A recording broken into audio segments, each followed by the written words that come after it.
पति पत्नी का झगड़ा। संयुक्त परिवार के एक पति पत्नी में काफ़ी बड़ा झगड़ा हुआ। यह झगड़ा उन छोटे मोटे झगड़ों से ज़्यादा गंभीर था जो हर पति पत्नी में सामान्यता होता है, क्योंकि इस झगड़े में एक दूसरे की आलोचना करते करते बात इतनी बिगड़ गई थी कि पति पत्नी एक दूसरे से अब तलाक मांगने तक बातें करने लगे थे। संयुक्त परिवार के बाकी सभी लोग बहुत परेशान हो गए और वह सब किसी तरह इन दोनों को समझाकर इस झगड़े का अंत करना चाहते थे। जब सभी के प्रयास काम नहीं आए तो वे लोग पति पत्नी के इस जोड़े को घर के सबसे बुजुर्ग सदस्य यानी दादाजी के पास लेकर गए। जब दोनों पति पत्नी दादाजी के कमरे में प्रवेश किए तो दादाजी ने उन दोनों को बैठने के लिए कहा और फिर पूछा कि बताओ तुम्हारी समस्या क्या है। दोनों पति पत्नी एक साथ बोल पड़े और एक दूसरे पर आलोचनाओं की झड़ी लगा दी।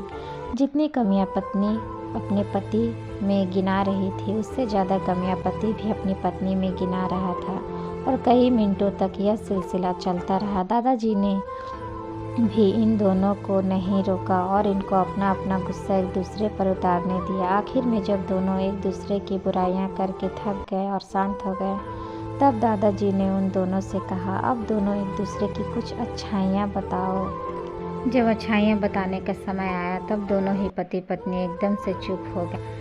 शायद गुस्से में उन्हें कुछ याद नहीं आ रहा था या फिर गुस्से की वजह से ही वह एक दूसरे की अच्छाइयाँ बताना नहीं चाहते थे। दादाजी ने यह बात भी महसूस कर ली।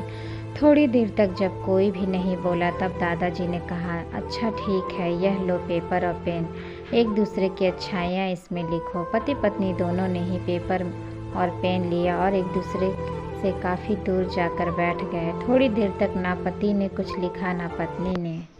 फिर पति ने पेपर में कुछ लिखना शुरू किया। उसे देखकर पत्नी ने भी अपने पेपर में लिखना शुरू कर दिया। ऐसा लग रहा था जैसे दोनों एक दूसरे से कंपटीशन कर रहे हों। काफ़ी समय तक दोनों ने पेपर में लिखा और जब पेपर लिखावट से भर गया तब दोनों ही अपना अपना पेपर लेकर दादाजी के पास उन्हें देने के लिए गए। दादाजी ने उन दोनों के पेपर लेने से मना कर दिया और कहा कि अपने अपने पेपर एक दूसरे को दे दो और अब एक दूसरे के पेपर पढ़ो। पति ने पत्नी को और पत्नी ने पति को अपना पेपर दिया।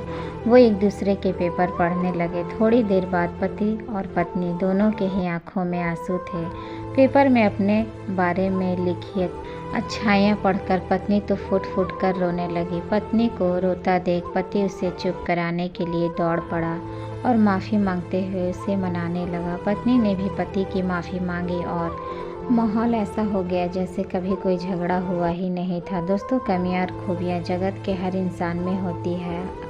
अब हमारे ऊपर होता है कि हम कमियां देखकर अपने जीवन को नर्क बना लें या खूबियां देखकर अपने जीवन को स्वर्ग बना लें। तो दोस्तों, आज की ये छोटी सी स्टोरी आप लोगों को कैसी लगी हमें कमेंट बॉक्स में कमेंट करके ज़रूर बताइएगा। स्टोरी अच्छी लगी हो तो चैनल को लाइक शेयर एंड सब्सक्राइब जरूर कर लीजिएगा। मिलते हैं नेक्स्ट स्टोरी के साथ, तब तक के लिए धन्यवाद।